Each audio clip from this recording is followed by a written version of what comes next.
Hello, I'm Paige Farrington. And I'm Ashlyn Prendergast. We are the co-founders of Love Ignites Peace, and this is our podcast, Love Ignites Peace Bathtub Chats Book Club Edition, where every month we read a self-growth book about a topic that has helped us get our freak, aka frequency on, to live the life of our dreams. All things high vibe. Read the book and listen to the discussion, or don't read the book and take away a few words of wisdom. There are so many ways to enjoy the podcast of our book club edition. You never know when the exact words of wisdom will find you at the exact right time, and you might just have a little fun along the way. For those that have been listening for a while, welcome back. And for our first-time listeners, we are glad to have you join us. Ashlyn and I are thrilled to be joining you from our brand new podcasting studio. We may have mentioned that last month, but we're still pretty excited. So it's going to be brand new at least for the next 6. Our on-the-air book club group for today is, drumroll please, Teresa Hernandez, a longtime spiritual coach and entrepreneur, and a merchandising marvel. Check out her store if you haven't already. Noelle Dunker, a teacher of children and a teacher of wisdom to both kids and adults. Jenna Principe, a seeker of wisdom, marketing guru, bride this year, very soon to be, in fact, San Diego native and a lover of her people and life. And Ashlyn Prendergast, a very wise woman in her 20s and my daughter. She has the heart of a lion, a gigantic heart, really, and the mind of a business visionary. Ashlyn is the voice that keeps me in my lane and Love Ignites Peace's public presence moving forward. I love it. I love it when you say that line because it's so true. It is. Rein me in, Shlan. Rein me in. You know, you have great ideas, many of them. And finally, me, Paige Farrington, an author, entrepreneur, public speaker, and a never-ending student of life, love, and the human experience. You can find the books that we are currently reading and the ones that we've read, along with a little bit more information about each of us at loveignitespeace.com/book-club. Our July-August book is A Pick by Noelle. So Noelle, we'd love to have you kick us off by telling us what topic did you pick for this book to address to help raise your frequency or get your freak on, as we say. In 2013, this is one of the first books I read as I was putting my life back together after an adjustment. And I remember watching Michael A. Singer on Super Soul Sunday with Oprah. And I thought, I like what he's saying. So I picked up his book and I read it. And of course, that was long ago, but I took some nuggets away from that, enough that it's been in my back pocket ever since. Life-changing in the sense that it made me realize that I am not all those thoughts in my head.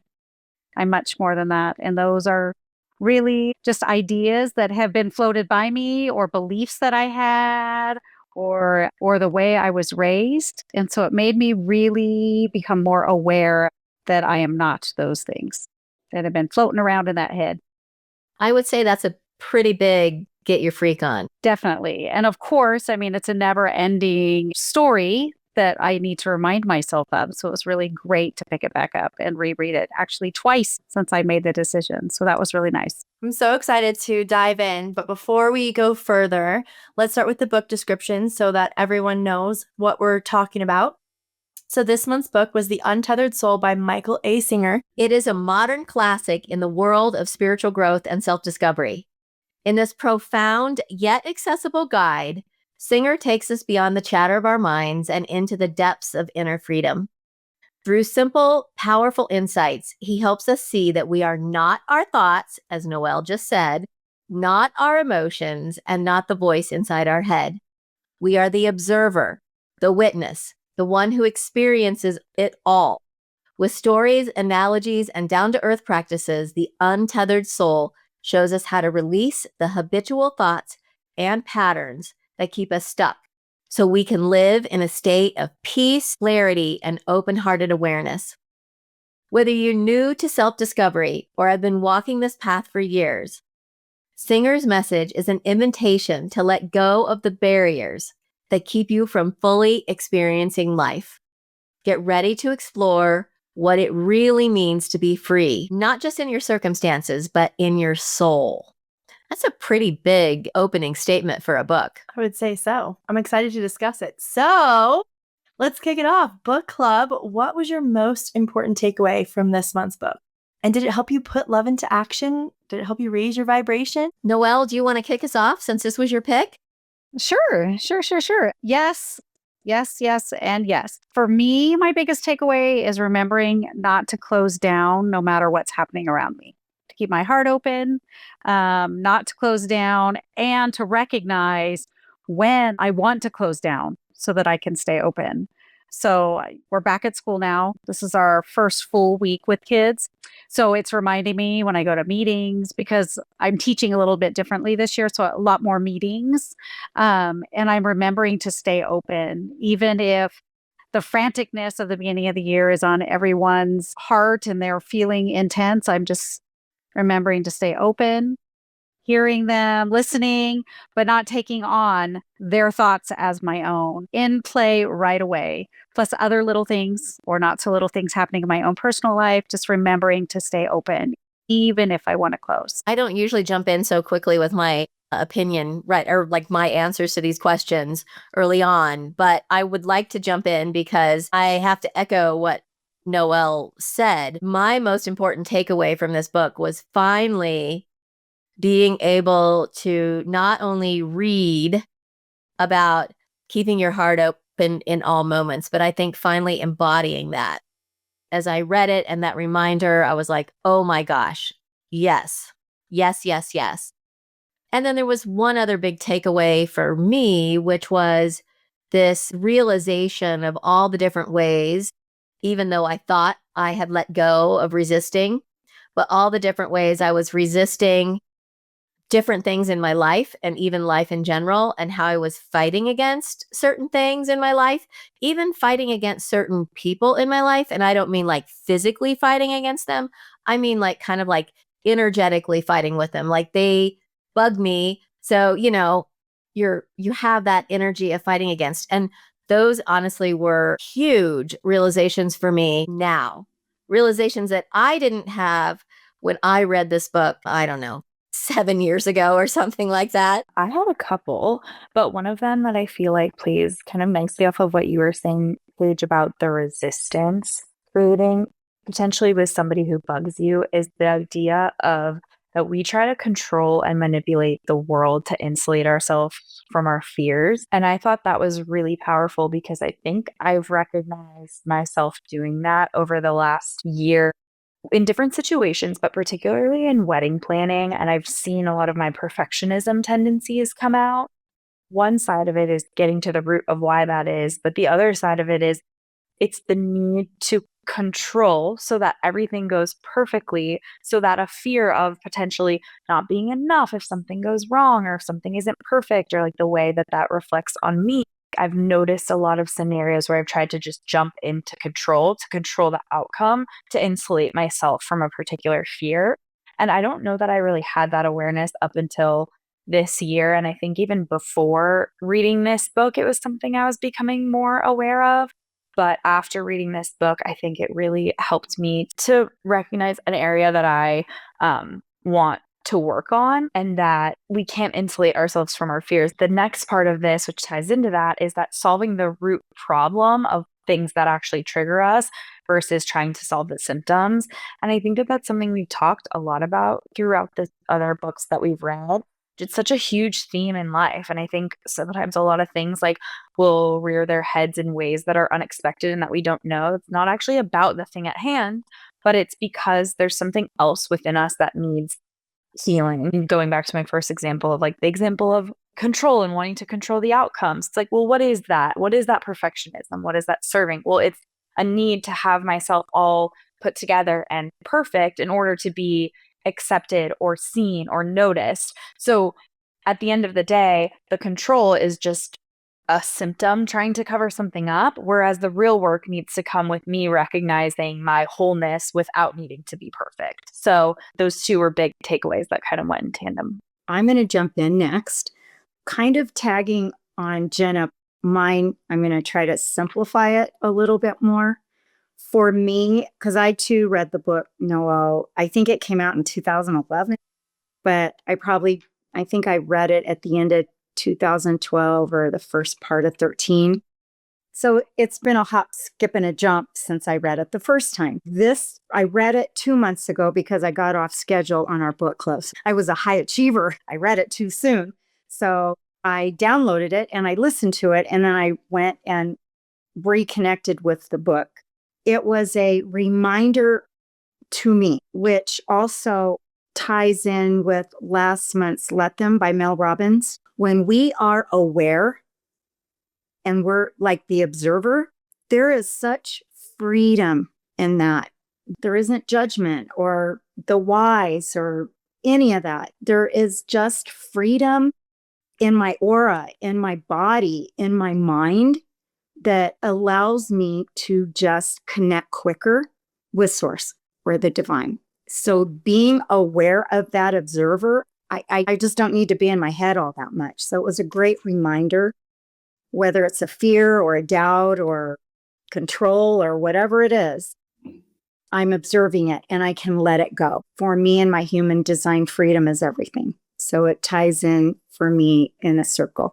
That was my takeaway personally. I love it. I reiterate many of the sentiments that you all have shared. And really, one quote I wrote down was, remember, if you love life, nothing ever is worth closing your heart over. And I think that we'll get into another question here soon that touches on this more. But I think that once you've gone through the experience of closing your heart because of going through pain and then trying to refine your openness again, you realize like the pain and the suffering that it does cause from closing your heart.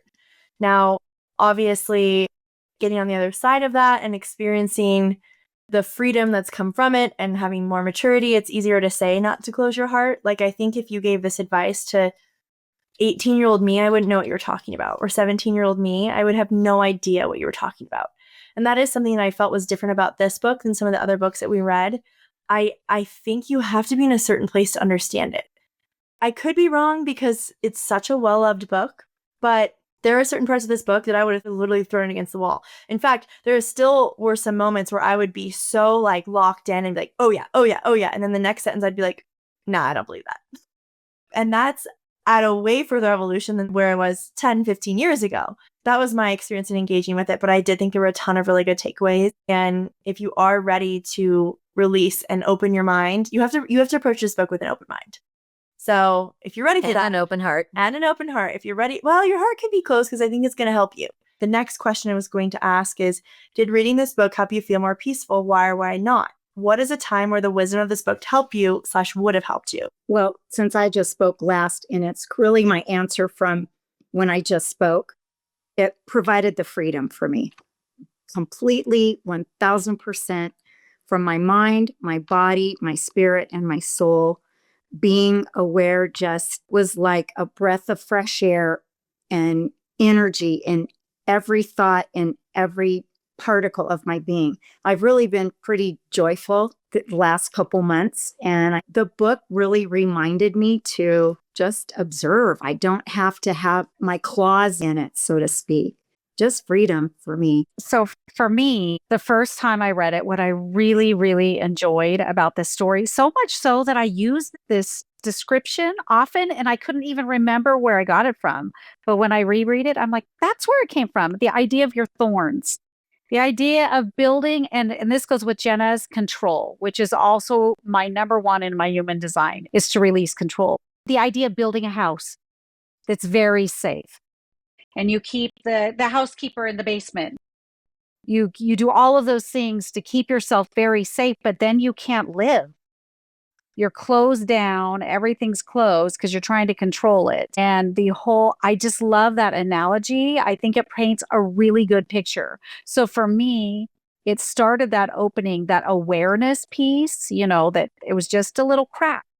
For those that haven't read the book, Noelle's example with the thorn is basically the concept that if you had a thorn sticking out of your arm, what would you do? Would you leave the thorn in and then build your life around the thorn? So you'd build protection around it so it didn't hurt when it bumped into something, or, you'd build a structure to help you move so that it didn't hurt when you moved. Like basically you creating alternative ways to live with this pain versus just taking the thorn out.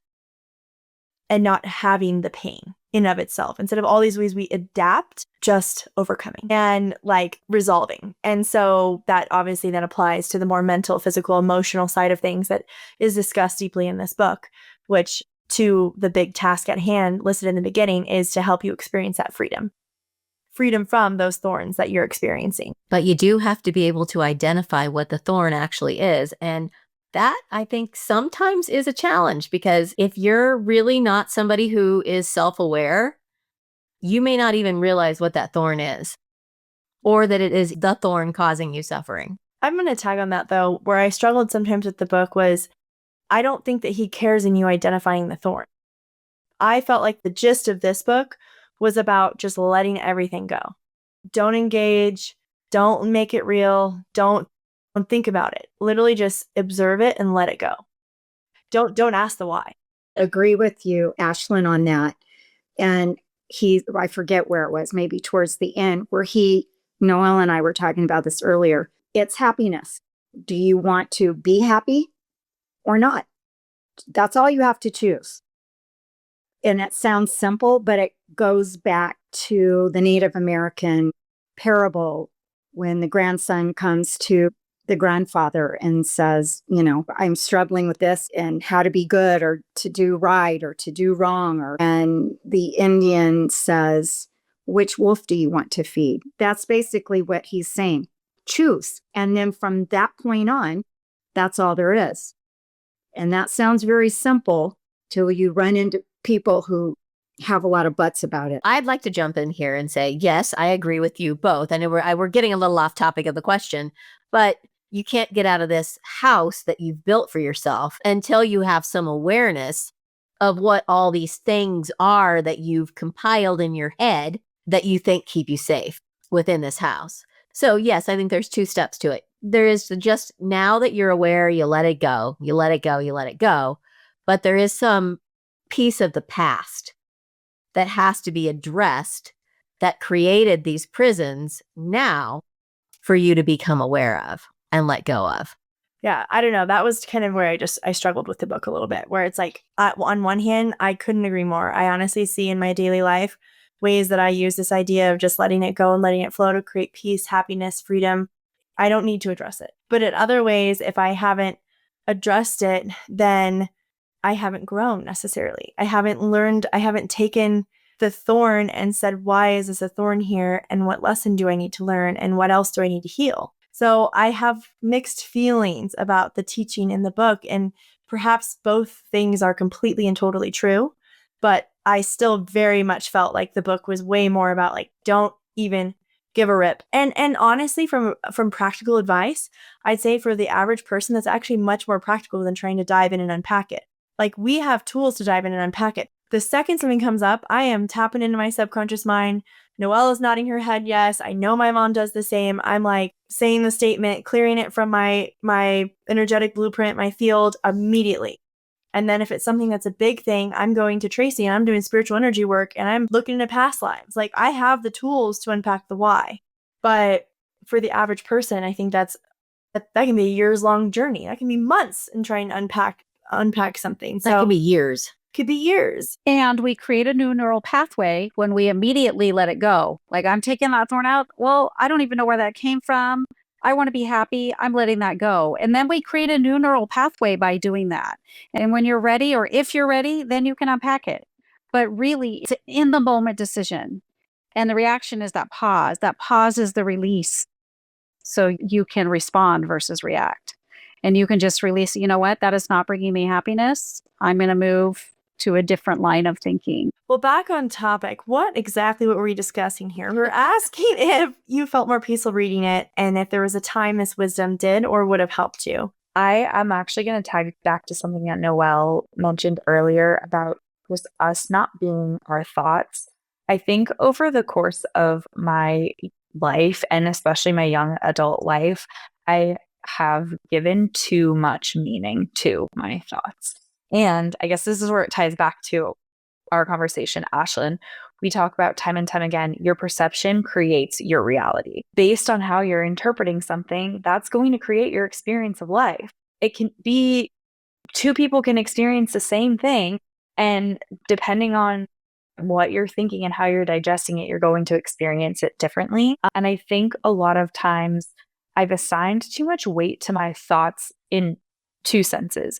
One, getting anxious about things, and then assigning truth and meaning to that anxiety, when a lot of times it actually doesn't mean anything. It's just robbing my current joy for the fear of something that could happen in the future that 9 times out of 10 never happens. We're trying to protect ourselves and insulate ourselves. And then I think the other way is we all have millions upon millions of thoughts that pop up into our head every day. And sometimes they're a little crazy, just like dreams that we have. Sometimes they just don't mean anything. Like it's our brain is cycling through so much in one day. I don't know if this is relatable to anyone, but like sometimes I'll have thoughts where it's like, wait, why did I think that? And then I'll be like guilty about it. And then it's like, do I actually believe that? Where did that come from? And it's like, it's not that deep. Like, it's really not. It's a thought that came through and you don't need to assign so much meaning to it. And I think I could have prevented a lot of suffering by being a silent observer of my thoughts rather than connecting to it or adding meaning to it or thinking that that meant something about me or told some inner truth. When I think the reality is like our spirit is never speaking to us in anxiety. That's not how we get messages from God or source or from the core of who we are. Those fear and anxiousness. Now, of course, if your safety is at risk, that's something different. But those kind of emotions don't actually serve us in the sense that they're not intuition. And so I think I could have quieted a lot of my own mental chatter over the years and prevented a lot of suffering if I had known this earlier. But I think, like you said, Ashlyn, I've become familiar with this concept prior to this book. But I think that a lot of these concepts in this book, I agreed with you that you have to read it at a certain time to be able to really connect with it. And some of it I think is dense too, where I wouldn't have been able to wrap my head around it before. But now reading it, there were so many pieces I could have connected to different examples. And I'm glad I know better now and know better, do better. And that's how we grow. And I hope for those that are listening, this can be a permission to really let those thoughts sometimes just be what they are. They're just thoughts. Sometimes a thought is just a thought. As Jenna said, it's not that deep. So let it go. I can give you 2 examples of a reader or something that I've done in the past 24 hours based on this book. So last night, I was having a hard time sleeping, which is rare, but I started to just pay attention to my thoughts and put myself behind them. And then pretty soon I was able to fall asleep. It's when I was holding on to a thought and then thinking deeper about it.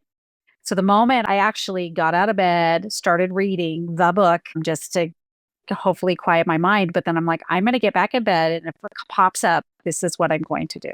I'm just going to watch them and not hold on to it and then try to make deeper meaning out of the thought because it was just a thought. And then also when I'm driving to work, I have a 22-minute drive. It's not long, but I notice that I'm thinking. And then I just say to myself, that thought does not mean anything. And it's just 2 quick ways that I can raise my frequency, move into a more loving space, an open-hearted space very quickly. I love that. And that actually ties into another question. So I'm going to pose that right now as well, and we can kind of group answer these together. The other question is, on page 10, the author says, there's nothing more important to true growth than realizing that you are not the voice of the mind. You are the one who hears it. After reading this book, explain in your own words what you think he meant by that statement, which I think we've really touched on a lot of. But then we go on to say, what are things you do to trick, ease, or calm your mind? So Noelle, to tag off of the 2 that you just offered, would you mind saying it one more time, what that statement is you like to say? Something along the lines of, those are just thoughts. They're not me. They're just thoughts. They may not even be true. And sometimes I say it's part of an illusion. It's not even the truth, right? I love that. And one that I've been utilizing recently that I just absolutely adore is, this happened, Jenna and I have been talking about this actually. So I used it a couple weeks ago. I even talked about this on the Loving Nades Peace Instagram stories because I feel like we all go in cycles and phases, right? We have good days, we have bad days. We have days where we haven't gotten a lot of sleep and we're tired and we're just not in the best mental space, or your hormones are in a different, phase. Like, you're about to get your period, whatever it is. And sometimes you just have to realize, like, mentally, I'm actually not in the best space right now. So I shouldn't be having conversations with my mind that are these big, deep, life-altering conversations when I'm not in a good place to have those. I haven't eaten. I'm hangry. I haven't slept. I'm exhausted. I'm hormonal, whatever. There are more you can put, but pick your fighter. And I compared it in the stories that I was saying is it's like, when you're a kid and you want to go over to a friend's house, you are going to go to the parent that you're like, oh yeah, like they're in a good mood. They're in a good space. I'm going to go talk to them. This is a good time to have this chat. If your parent is on a business call and is all anxious, I'm telling you what I did. I turned around and I said, I'll come back in 20 minutes because this is not a good time to have the conversation.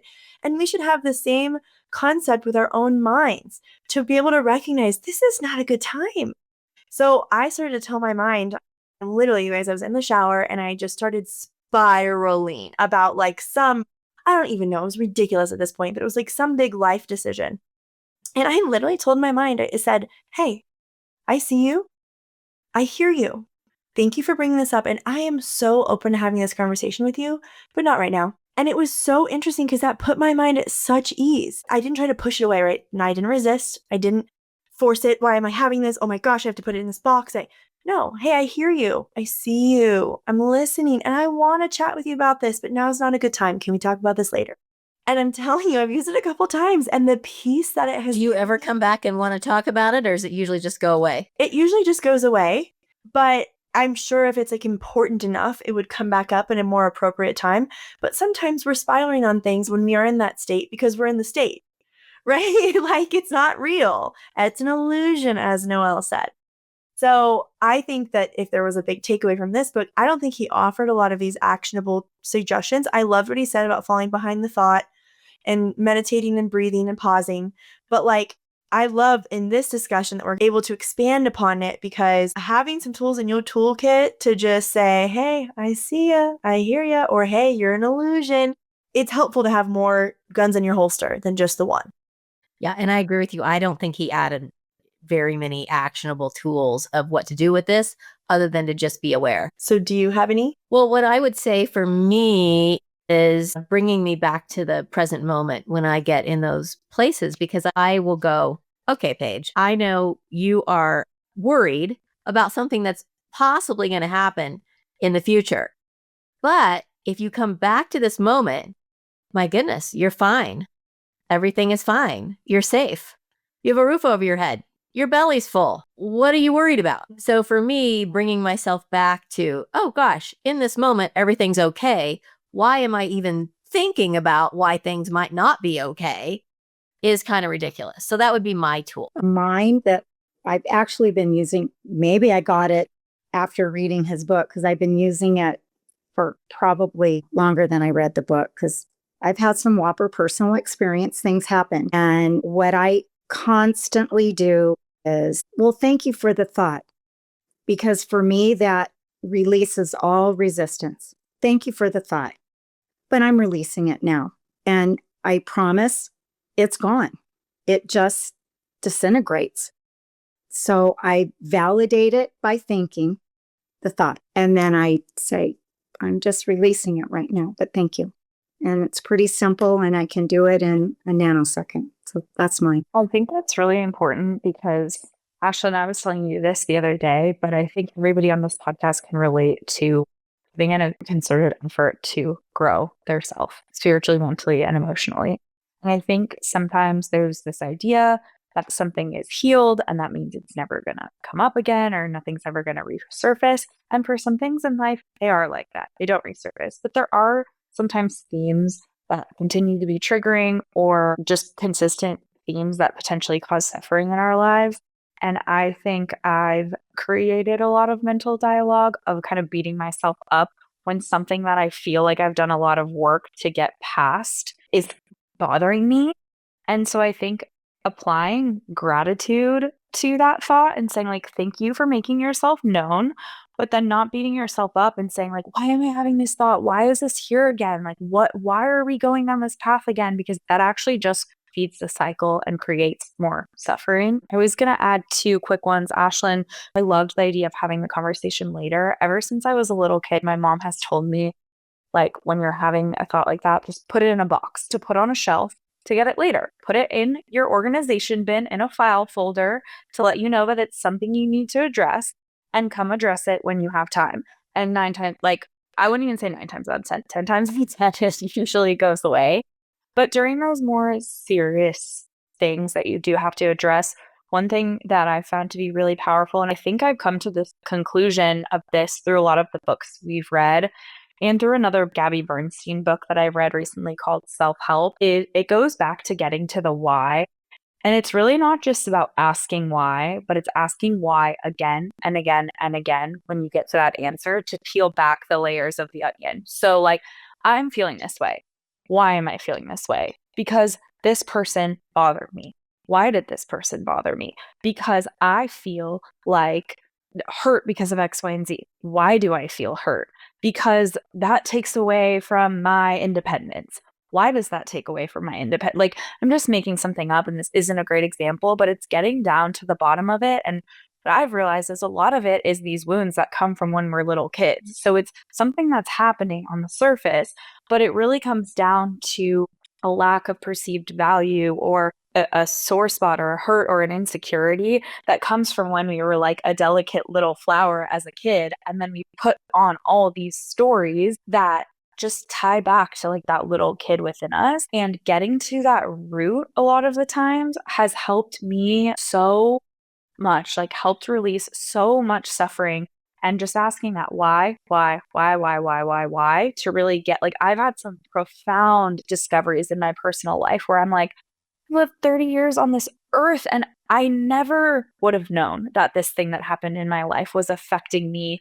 This happened over here, and this is affecting me over here. And then you can give yourself compassion when you really understand where it's coming from. Because I think a lot of times we make things about not just our mental noise, but the other circumstances that are happening in life. And we're like a victim or an experiencer of those other circumstances.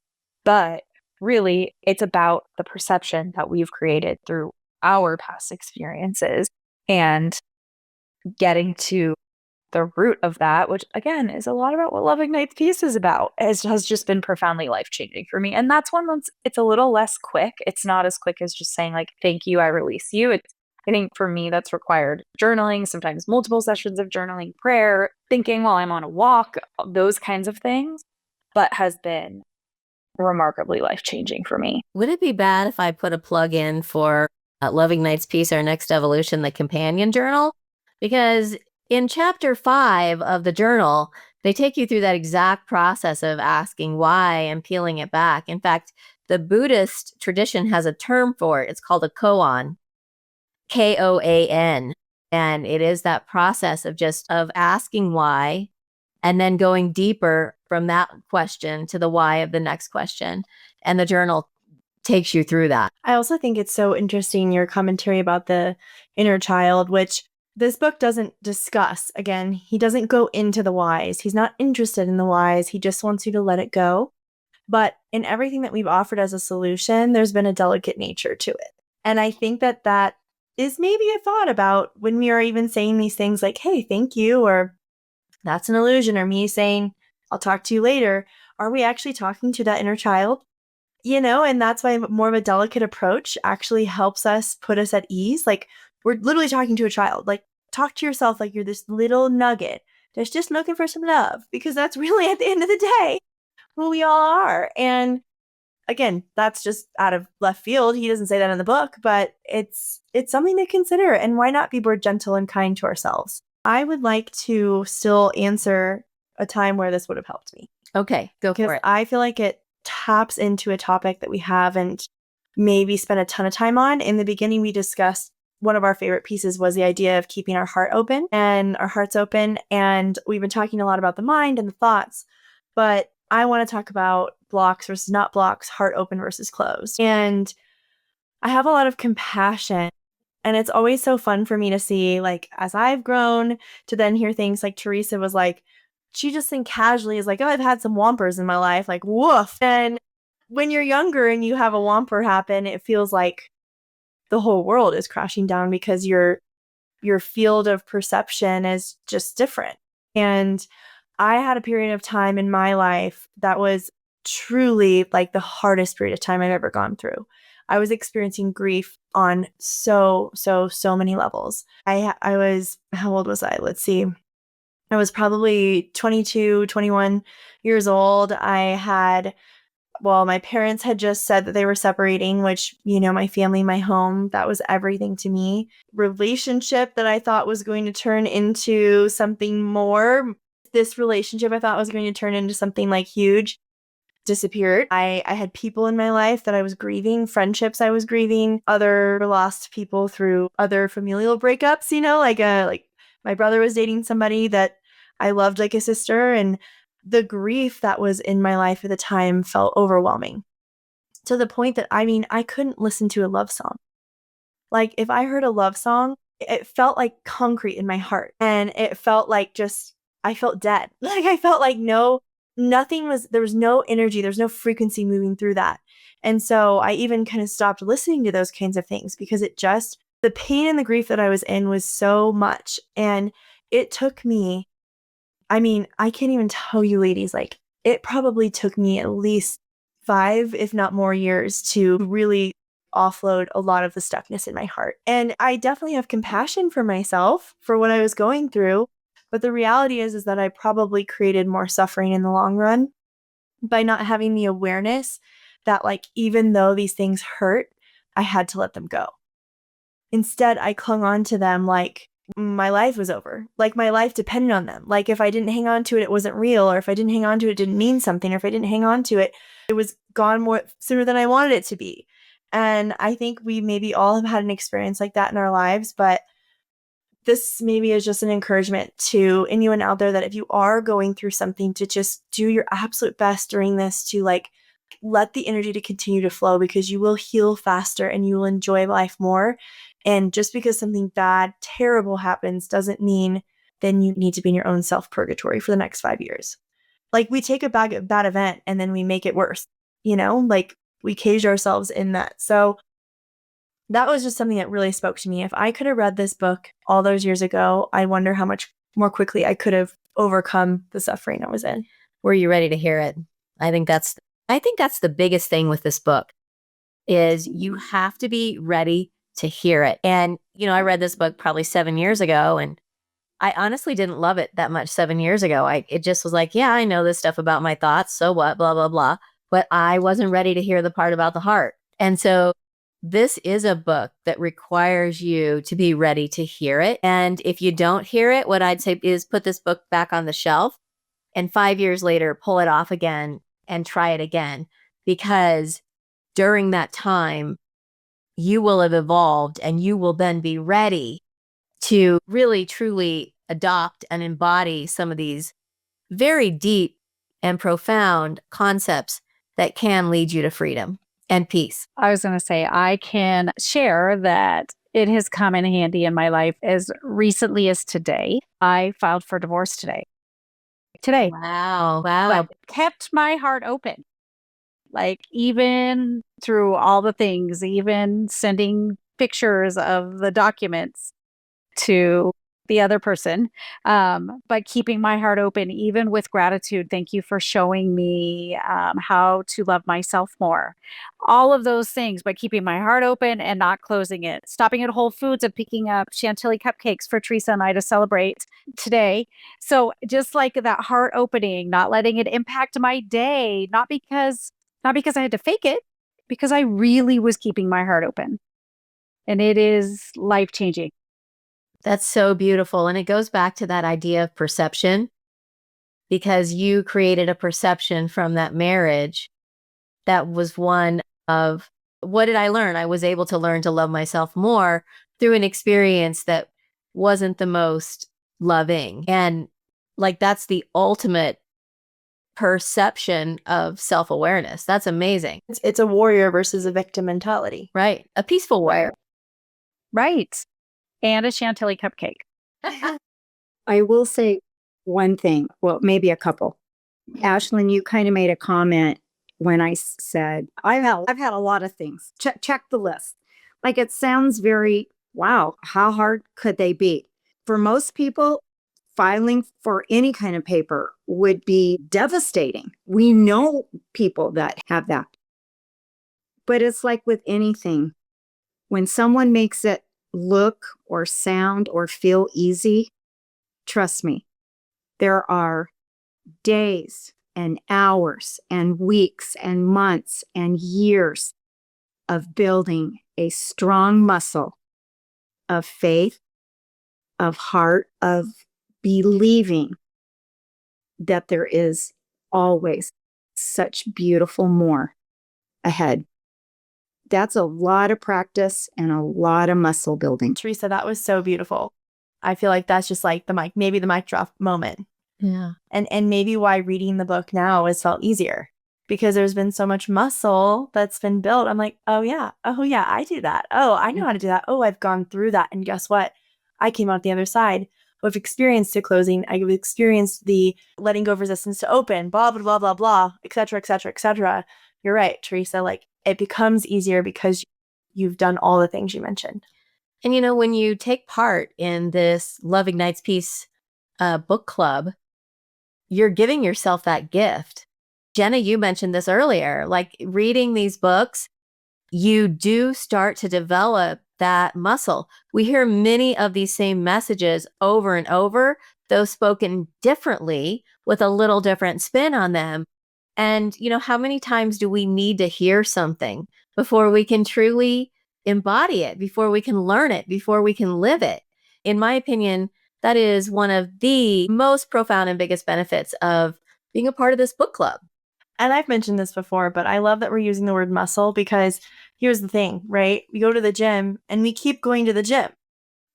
You don't work out one time and go, well, I worked out. There I have it. Look at these biceps. Look at these abs. No, we keep going, because guess what? Our body needs to remember tomorrow and the next day. And, you know, maybe you need a rest day here and there, but you got to keep going to keep that muscle toned and strong and healthy. And it's the same thing with what we're doing in this book club. And your mind needs to remember today and the next day and the next day, all of these things. Well, should we get on to how do we rate this book on a scale of 1 to 5? I'd say so. Jenna, you want to kick us off? Sure. Well, since I didn't get a chance to say it earlier, Noelle, that really touched me. Thank you for sharing that. I just really appreciate the level of vulnerability we can get on this podcast. And that is really inspiring too, to be able to say something that is quite devastating, even though you have a great attitude about it. That's a difficult thing to go through. But looking at your attitude is so inspiring. So thank you for sharing that with us. And I'm sure that's going to touch our listeners as well. For me, I'm going to give this a 4. I really enjoyed it. I actually did feel more peaceful reading it. I think what is prohibiting me from giving it the 5 is more of those actionable insights. I love when a book says, okay, you take the step back and then here's the mantra, here's the meditation, here's the exercise, here's the tool. I felt like that was missing. And then another part that wasn't my favorite is that I think some things were incredibly profound and dense, but others I think simplified things a little bit too much. And one of those that we kind of just started to touch on was this idea of happiness. You either want to be happy or you don't. And that simplicity can lend itself well to a good read and a good tool and awareness. But as we all just acknowledged, this is a muscle. It takes practice. It takes time. And I don't think it's fair I think he uses the phrase unconditional happiness. That sounds lovely. That sounds amazing. I don't know one human being on planet Earth who has lived a life of unconditional happiness. I would love to find one. And I think that that's lovely, but I think that that message can be a little bit damaging, because I think that is the goal, but I think it does take a lot of work to get there, and not recognizing the work that it does, I think is a little bit of a shame or a misperception. But I did think that it was a really great. Well, I'm going to give it a 5. And I guess for me, it's a little nostalgic, but also every time I read it differently, depending on our level of consciousness. So although, yeah, for some people picking it up right away might be a little challenging, but it was one of the first books I picked up. And I felt like I gleaned a little bit of a nugget, enough to keep me opening. So, and I've read it twice now. I'm still listening to it again when I'm driving to work. Maybe also, even though it doesn't have those little bits, because of all the other reading we've done, I can insert the little bits. And a lot of my life, I've already picked up some little bits. And I can, even from other readings, but I can kind of fill in the blanks. So if you're picking this up, it's your first one, and you don't have any of the tools yet, think about this as just like an opening to an idea. And then when you read other books, you can pick up the actual tools and put them into place, but you'll have a baseline. And I do not know why that little thorn, the idea of a thorn, is stuck in my mind. And Like a thorn. yeah, I was going to say like a thorn, but it's a lovely thorn. It's beautiful. So I'm going with a 5. I am going to give it a 4.4. Ooh, for you two to do a little math on all that. I think it's a wonderful book. I highly recommend it to keep it in your toolbox along with many other books along your way. I think there were 2 things almost in the book happening at the same time. One was it could be very difficult for maybe someone on this new journey of awakening and understanding you've got your mind and then you're the observer. There's like 3 people or 12 people going on all at the same time. For someone that's kind of new, that could be crazy talk.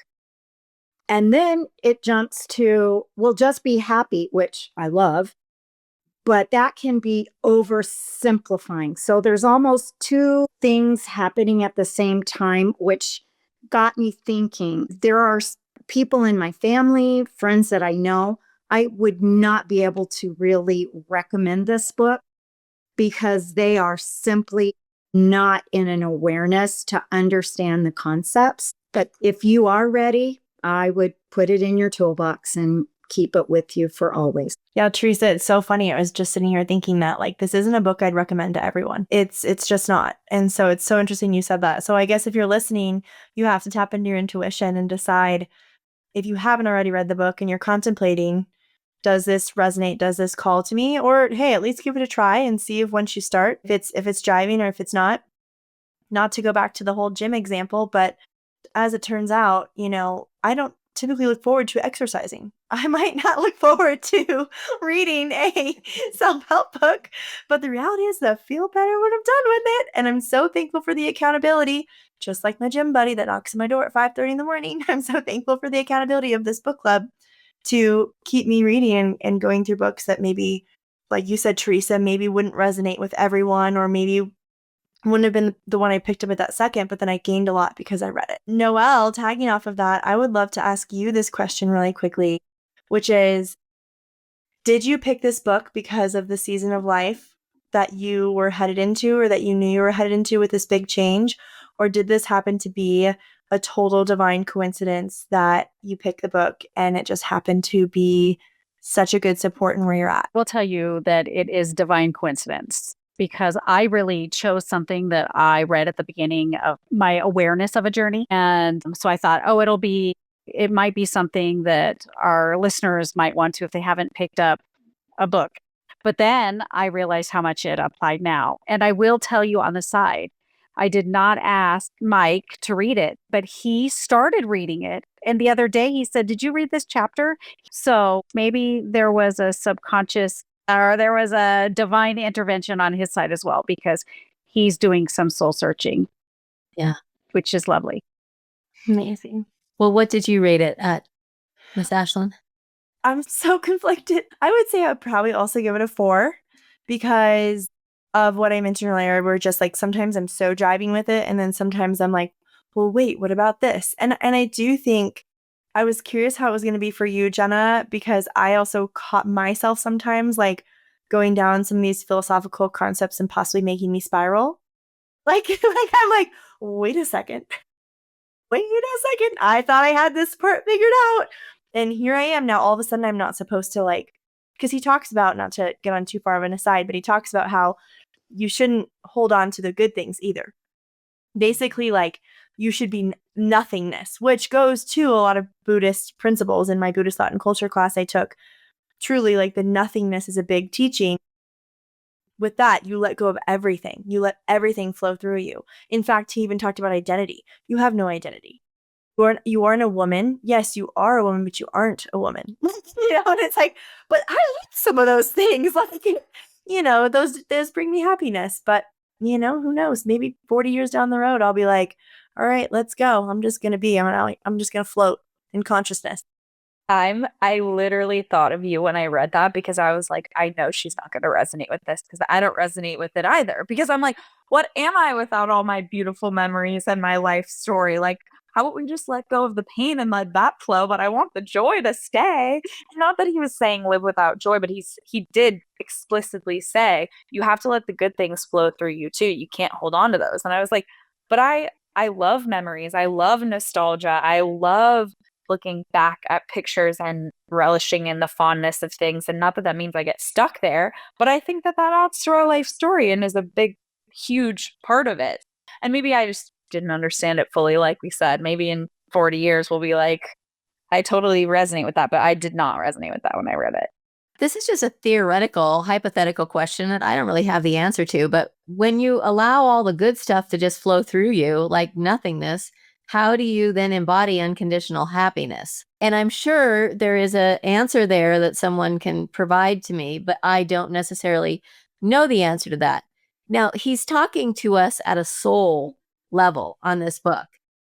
We all are these divine soul beings, right? That is the essence of who we are. But we're having a human experience. And so we have to understand that these thoughts, these emotions, our feelings are all part of the human experience. So how do we make the human experience, though we know we're a soul first, I'm not going to deny that, and the soul is this wholeness and this divinity, how do we make that human experience one where we're happy, we're not suffering, we're allowing things to flow through us? I mean, that's the ultimate question. And I'm not going to sit here and say I have any of the ultimate answers to that. I might have some thoughts, but you probably would like for me to rate the book now. I was just going to say that I think it's about staying in the present moment. Not that you can't be happy and you can't have joy. It's like, don't try to cling to it. Just be in the present moment. Because the quote I'm going to give you at the end is about happiness, because he does talk about that. So I think it is more about present moment, and don't hang on to it. Allow it, the present moment, to flow through you. Enjoy the moment, but don't try to hang on to it and replicate it and pine away for it. Or I wish it was, remember last year was so amazing and this year isn't amazing. That was my impression. Excellent point there, Noelle. Way to summarize it. Yeah, it's like non-attachment, right? Yes. Like, how do you just let what was be, even the good? Because like you said, if you get so stuck on the good, then you're living in the past and now you're not enjoying the present. And then maybe you're nostalgic for the past in a way that's making your present suffer and all of that. He didn't fully pan that out, but we did. So yeah, that's official. We don't need gurus to call in with answers to that. We have the gurus right here. 1-800 Love Ignites Peace. I would give this book, honestly, when I read it, whatever it was, 5-7 years ago, I really didn't enjoy it at all. I would have given it a 2. Like, I was like, this is the hardest book in the world to read. And I understand what it's saying, but I'm like, it was like slogging through mud for me to get through this book. But now, when you want to talk about divine coincidence and reading this now, the timing of this book, of where I was in my life even 60 days ago and some things I was struggling with, man, it was like it hit a home run with my heart, and it hit a home run with my self-awareness. Like, it brought so much stuff to my self-awareness that I know that I still needed at that point to address and to heal. And I was able to do that because of this book. So it just goes back to, you got to be ready for this book in the right moment. Keep it on your shelf. If you feel called to it at a certain time, revisit it or go and read it. But now I think I would have to give it kind of along Teresa's. I'm going to give it a 4.5. And for all the reasons that we've still discussed. I mean, it's very difficult to write a perfect book. I know that. But I do think he fell short on really the actionable items. He made it just do it. Just do it. Which is sometimes hard when it's a bigger wound or... Right. This isn't like really. Festering. I understand your gym analogy, but when you're dealing with it's different to say just do it, like go out and take a walk, than it is to say just do it, let go of all these things and let them move through you. Right. So it takes a little different practice, a little different muscle. Or if you have a hurt knee, right? And the knee needs some time to just do it. Or a hurt foot. Yes. He does have a workbook that goes with it. So I'm wondering if I haven't seen it, but I did buy the cards. They just arrived today. So I did pull one. So yeah, you want me to pull one for all of you? I mean, for the group? I say pull it. Whatever you want. Pull the cards. Okay. I'm going to pull one. I'll be fast. I love this stuff. Enthusiasm, joy, and love. If you can feel that all the time, then who cares what happens outside? Good. So there we go. Enthusiasm, joy, and love. So he's not just, if you can feel that all the time, it doesn't matter what happens outside. Love it. Well, now, Noelle, you pulled a wonderful card for us. Now take us home with our parting quote. Okay, so you have to decide whether you want to be happy and keep opening or whether you want to close. You can choose to keep your heart open no matter what. And that goes with our card. Yes, it sure does. Love it. Well, with that said, our next book is going to be, drum roll, Love Ignites Peace, Our Next Evolution. And I know we read the initial release of that 2 years ago, but the book is officially out. It's officially published. It's expanded from when it was initially very, very, very, very limited release. And the companion journal is out with it. The book is in both physical book form and digital form at this moment as well. So I think it's going to be interesting doing a little bit of a recap and a reread on this. And I thank you, book club, for being willing to do this. And I thank our listeners for being able to go through the book again with us. If you didn't already go through it the first time, now's your chance. You can find the book on Amazon or our website or on Barnes & Noble, but I think Amazon's probably the easiest. So head on over there. Love Ignites Peace, Our Next Evolution. And with that said, get your freak on. As always, I'm sending love from my heart to yours. See you next month, Igniters.